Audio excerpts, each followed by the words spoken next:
Depuis toujours, j'ai voulu faire ça, j'ai voulu baigner dans un milieu artistique, en tout cas avoir une pratique. Je me suis jamais reconnu vers autre chose. Je travaille à mon atelier, donc à Mulhouse, mais je considère aussi mon appartement en fait comme le lieu, une espèce d'atelier annexe.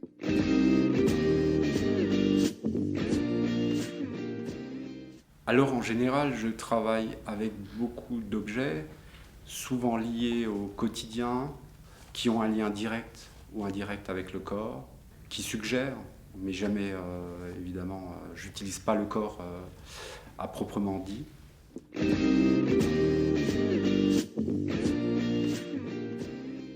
J'ai dû y aller à partir de 16-17 ans, de ma propre initiative, parce qu'en fait c'était pas culturel chez moi. Ça a été au Schulager en Suisse, donc à Bâle, d'une exposition de Robert Gobert. Et c'est quelqu'un qui avait une façon de travail qui élaborait l'espace, où l'espace devenait aussi un endroit essentiel. C'était pour moi très inhabituel en fait d'exploiter les choses jusqu'au bout.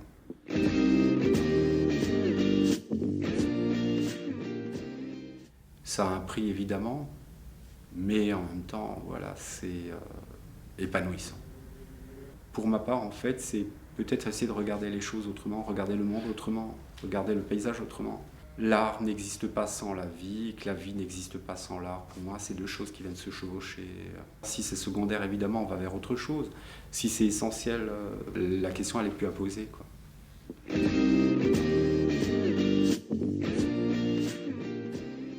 Alors, c'est une œuvre qui s'appelle Caresser l'errance d'un pas oublié.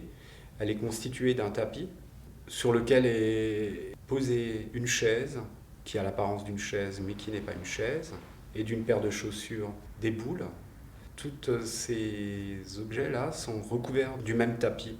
L'objet, on le voit, il est confondu dans la matière, et pourtant il est dans la représentation de ce qu'il est à l'origine. Et à ce moment-là, je peux travailler avec un cordonnier s'il le faut, je peux travailler avec une couturière quand c'est pas...